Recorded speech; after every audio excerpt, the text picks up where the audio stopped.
ABC news ಮುಖಾಂತರ ನಾನು ರಾಜ್ಯದ ಜನತೆಗೆ ತಾಲೂಕು ಜನತೆಗೆ ತಿಳಿಸೋದೇನೆಂದರೆ, ರಾಜ್ಯದಲ್ಲಿ ವ್ಯವಸ್ಥಿತವಾಗಿ ಲವ್ ಜಿಹಾದ್ ಪ್ರಕರಣಗಳು, ಸಣ್ಣ ಸಣ್ಣ ಮಕ್ಕಳ ಮೇಲೆ ಅತ್ಯಾಚಾರ ಪ್ರಕರಣಗಳು ನಡೀತಾ ಇರ್ತವೆ. ನಿನ್ನೆ ತಾನೇ ಮಂಡ್ಯ ಸರ್ಕಾರಿ ಶಾಲೆ ಆವರಣದಲ್ಲೇ 6 ಜನ ಕಾಮಕರು ಸುಮಾರು 8 ವರ್ಷದ ಮಗು ಮೇಲೆ ಅತ್ಯಾಚಾರ ಮಾಡಿರ್ತಕ್ಕಂಥ ವರದಿಗಳಿದ್ದಾವೆ.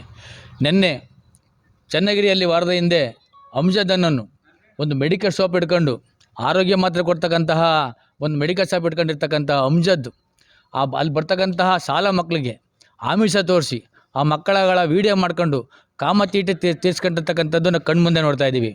ಅದು ಸ್ವತಃ ಅಮ್ಜದ್ನ ಮೊದಲನೇ ಹೆಂಡ್ತಿ ಇವನೊಬ್ಬ ಕಾಮಕ ಇದ್ದಾನೆ, ಗಲ್ಲಿಗೇರಿಸಿ ಅಂತ ಓಪನ್ನಾಗಿ ಹೇಳಿದ್ರು ಸಹ ಸರ್ಕಾರ ಮತದ ಒಂದು ಬೂಟ್ ನೆಕ್ಕ ಸರ್ಕಾರ, ಅಲ್ಪಸಂಖ್ಯಾತರ ಬೂಟ್ ನೆಕ್ಕ ಸರ್ಕಾರ ಸ್ವಂತಹ ಹೆಂಡ್ತಿ ಸರ್ಕಾರ, ಕೇಂದ್ರ ಸರ್ಕಾರ ಈ ಒಂದು ತಲಾಖ್ ವಿಚಾರದಲ್ಲಿ ಕಾನೂನು ತಂದರೂ ಸಹ ಅವ್ರಿಗೆ ಕ್ರಮ ಕೈಗೊಳ್ಳದೆ ಈ ರೀತಿ ಬಿಡೋದ್ರಿಂದ ಇಂತಹ ಘಟನೆಗಳು ನಡೀತಾವೆ. ಹೊನ್ನಾಳಿ ತಾಲೂಕು ಕುಂದೂರು ಗ್ರಾಮದಲ್ಲಿ ನಮ್ಮ ದಲಿತ ಹಿಂದೂ ಹೆಣ್ಮಗಳು ಅನ್ನುವಂಥ ಹೆಸರು ಹೇಳಂಗಿಲ್ಲ ನಾವು. ಇವತ್ತು ಸುಮಾರು 27ನೇ ತಾರೀಕು ಒಬ್ಬ ಬಿಲಾನಲ್ಲನು ಆ ಹುಡುಗಿನ ಪುಲಾಯಿಸಿ ಒಂದು ವಾರದಿಂದ ಆಮಿಷ ತೋರಿಸಿ ಆ ಹುಡುಗಿಗೆ ಆಮಿಷ ಕೊಡ್ತಕ್ಕಂಥ ಕೆಲಸ ಮಾಡ್ಕೊಂಡು ಬರ್ತಾ ಇದ್ದಾನೆ. ಅದು ಅವ್ರ ತಂದೆ ತಾಯಿ ಕೂಲಿಗೆ ಹೋದ ನಂತರ 27, 28ನೇ ತಾರೀಕು ರಾತ್ರಿ ಒಂದು ದಿವಸ ಕರ್ಕೊಂಡೋಗಿ ಆ ಹುಡುಗಿನ ಮಾನಸಿಕವಾಗಿ ಕಿರುಕುಳ ಕೊಟ್ಟಿದ್ದಾನೆ.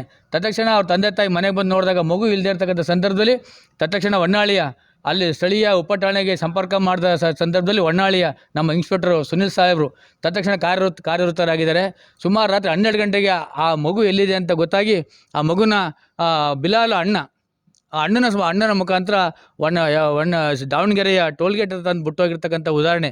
ಆನಂತರ ಮಗುವನ್ನು ಕರ್ಕೊಬಂದು ಕೆಲವು ನಮ್ಮ ಸಮಾಜದಲ್ಲಿ ಅದನ್ನು ರಾಜಿ ಮಾಡ್ತಕ್ಕಂಥ ಕೆಲಸ ಮಾಡಿದ್ದಾರೆ. ಆ ಹುಡುಗಿ ಮಾನಸಿಕವಾಗಿ ನೊಂದಿದೆ. ಒಂದು 13 ವರ್ಷದ ಮಹಿಳೆ ಈ ರೀತಿ ಬಿಲಾಲ್ ಅನ್ನೋನು ಇಂತಹ ಒಂದು ಪಾಪದ ಕೆಲಸ ಮಾಡಿದ್ದಾನೆ. ನಾವು ನೆನ್ನೆ ದಿವಸ ತಾಯಿ ನೋವನ್ನ ತೋಡ್ಕೊಂಡ್ರು ಸಹ ಕೆಲವು ಮುಖಂಡರುಗಳು ಅವ್ರಿಗೆ ಬೆದರಿಕೆ ಆಗ್ತಕ್ಕಂಥ ಕೆಲಸ ಮಾಡಿದರು. ಈ ವಿಚಾರ ನಮ್ಮ ಇಲ್ಲಿ ಎಲ್ಲೂ ಆಗಲಿಲ್ಲ ಅಂತೇಳಿ ನಮ್ಮ ರಾಷ್ಟ್ರ ರಕ್ಷಣಾ ಸಮಿತಿಯ ಪುನೀತ್ ಕೆರೆಹಳ್ಳಿಯವ್ರಿಗೆ ವಿಚಾರ ಹೋಗಿದೆ.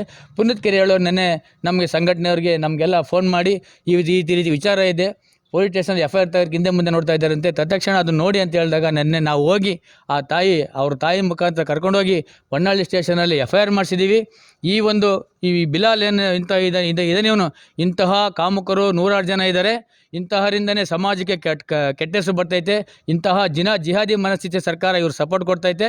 ತತ್ಕ್ಷಣ ಈ ಬಿಲಾಲನ್ನು ಅರೆಸ್ಟ್ ಮಾಡಿ ಪೋಕ್ಸೋ ಕಾಯ್ದೆ ಅಡಿ ಕೊಡಿಸಿ ತತ್ಕ್ಷಣ ಈತನ ಗಲ್ಲಿಗೇರಿಸೋದ್ರೆ ನಾವು ಸಹ ಮುಂದಿನ ದಿನಗಳಲ್ಲಿ ಹೊನ್ನಾಳಿಲಿ ಈ ರೀತಿ ಪ್ರಕರಣಗಳು ಹಲವಾರು ಮುಚ್ಚೋಗ್ತಾ ಇದ್ದಾವೆ. ಕೆಲವು ಪ್ರಕರಣಗಳು ಬೆಳಕಿಗೆ ಬರ್ತಾ ಇದ್ದಾವೆ. ಆದ್ದರಿಂದ ಇಂತಹ ಮನಸ್ಥಿತಿ ಇರ್ತಕ್ಕಂಥವ್ರಿಗೆ ಗಲ್ಲಿಗೇರಿಸ್ತಾ ಹೋದರೆ ಮತ್ತು ಈ ಬಿಲಾಲನ್ನು ಅರೆಸ್ಟ್ ಮಾಡಿ ತತ್ಕ್ಷಣ ಪೋಕ್ಸೋ ಕಾಯ್ದೆ ಅಡಿ ಮಾಡಿ ಜೈಲಿಗೆ ಕಳಿಸಿ ಶಿಕ್ಷೆ ಕೊಡೋದ್ರೆ ಹೊನ್ನಾಳಿ ಬಂದ್ಗೆ ನಾವು ಸಂಘಟನೆಯವರು ಕರೆ ಕೊಡ್ತಾ ಇದ್ದೀವಿ.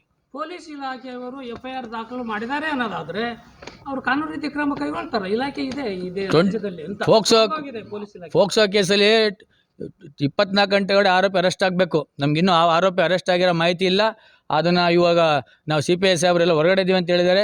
ಸಂಬಂಧಪಟ್ಟ ಪೊಲೀಸ್ ಠಾಣೆಗೆ ಸಂಪರ್ಕಪಟ್ಟಾಗ ಇವತ್ತು ಎಷ್ಟೊತ್ತಿದ್ರೆ ಅವನು ಅರೆಸ್ಟ್ ಮಾಡಿದ್ದೀವಿ, ಅವನ್ನೆಲ್ಲ ತಪ್ಪಿಸ್ಕೊಂಡಿದೆ ಅಂತ ಹೇಳ್ತಾರೆ. ಆದ್ದರಿಂದ ಪೊಲೀಸ್ ಇಲಾಖೆ ಮೇಲೆ ನಮ್ಗೆ ಸಂಪೂರ್ಣ ವಿಶ್ವಾಸ ಇದೆ. ಆದರೆ ಸರ್ಕಾರ ಕೆಲಸ ಮಾಡೋಕ್ಕೆ ಅವ್ರಿಗೆ ಫ್ರೀ ಹ್ಯಾಂಡ್ ಕೊಡ್ತಾ ಇಲ್ಲ. ಅವ್ರೇನು ಮಾಡ್ತಾರೆ, ಇವತ್ತು ಮತಕ್ಕಾಗಿ ಈ ರೀತಿ ಪೊಲೀಸ್ ಇಲಾಖೆನ ಒಳ್ಳೊಳ್ಳೆ ಪೊಲೀಸ್ ಆಫೀಸರ್ಸ್ಗಳಿದ್ದಾರೆ. ಅಂದರೆ ಅವ್ರಿಗೆ ಒಂದು ಗುಂಡು ಹೊಡಿಸಿ ಒಬ್ಬನ್ನ ಎನ್ಕೌಂಟರ್ ಮಾಡಿದ್ರೆ ಎಲ್ಲರೂ ಇದು ಮಾಡ್ತಾರೆ. ಯಾಕಂದರೆ ಕಾನೂನು ಅರಿವು ಮೊದಲು ಅಲ್ಪಸಂಖ್ಯಾತರಿಗೆ ಹೇಳಬೇಕಾಗೈತೆ. ಇವತ್ತು ಕಾನೂನು ಅರಿವೇ ಇಲ್ಲ ಅವ್ರಿಗೆ. ಸಂವಿಧಾನ ಬಾಬಾ ಸಾಹೇಬ್ ಅಂಬೇಡ್ಕರ್ನ ಇವ್ರು ರಕ್ಷಣೆಗಾಗಿ ಮಾಡ್ಕೋತಾರೆ ಅಷ್ಟೇ ಹೊರತು ಯಾವುದೇ ಕಲಾಂಗಳು ಗೊತ್ತಿಲ್ಲ ಅವ್ರಿಗೆ. ಮೊದಲು ಕಾನೂನು ಅರಿವು ಈ ಅಲ್ಪಸಂಖ್ಯಾತ ಸೋಗಿನಲ್ಲಿರ್ತಕ್ಕಂಥವ್ರು ಕೊಡಬೇಕು. ಆ ಮುಖಾಂತರ ತಕ್ಷಣ ಬಿಲಾಲ್ ಅರೆಸ್ಟ್ ಮಾಡಿ ಇವನ್ನ ಗಲ್ಲಿಗೇರಿಸ್ಬೇಕು ಅನ್ನೋದು ನಮ್ಮ ಹಿಂದೂ ಪರ ಎಲ್ಲ ಸಂಘಟನೆಯವರ ವಾದ.